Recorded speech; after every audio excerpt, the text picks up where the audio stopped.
অন্তর্বর্তীকালীন সরকার পদক্ষেপ নিতে ব্যর্থ হলে আমি দৃঢ়ভাবে বিশ্বাস করি জনগণের ভোটে নির্বাচিত সরকার আগামী দিনে অবশ্যই সংবিধান লঙ্ঘনের দায় অভিযুক্তদের বিরুদ্ধে আইনগত ব্যবস্থা কখনোই মেনে নেবে না, এটি আমাদের দৃঢ় বিশ্বাস। সম্মানিত উপস্থিতি, সংবিধান লঙ্ঘনকারী বিতাড়িত পতিত পলাতক স্বৈরাচার পুনরায় মাথাচাড়া দিয়ে ওঠার চেষ্টা করছে। আমাদের সংবিধানের 65-2 অনুচ্ছেদের নির্দেশনা হচ্ছে জনগণের প্রত্যক্ষ ভোটে সদস্য নির্বাচন, কিন্তু সংবিধান লঙ্ঘন করে এই পলাতক স্বৈরাচার জনগণের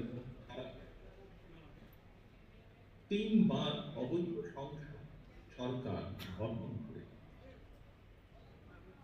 বাংলাদেশের গণতান্ত্রিক আমি জনগণ আজ জানতে চান সংবিধান লঙ্ঘনের দায় অভিযুক্তদের আগামী দিনের রাজনীতিতে অপ্রাসঙ্গিক করে দিতে অন্তর্বর্তীকালীন সরকার কি পদক্ষেপ গ্রহণ করেছে বা নিয়েছে। ব্লেম গেম দিয়ে দায়িত্ব এড়ানোর কিন্তু কোনো সুযোগ নেই। অন্তর্বর্তীকালীন সরকার পদক্ষেপ নিতে ব্যর্থ হলে আমি দৃঢ়ভাবে বিশ্বাস করি জনগণের ভোটে নির্বাচিত সরকার আগামী দিনে অবশ্যই সংবিধান লঙ্ঘনের দায় অভিযুক্তদের বিরুদ্ধে আইনগত ব্যবস্থা নেবে। পলাতক স্বৈরাচারের বিরুদ্ধে ব্যবস্থা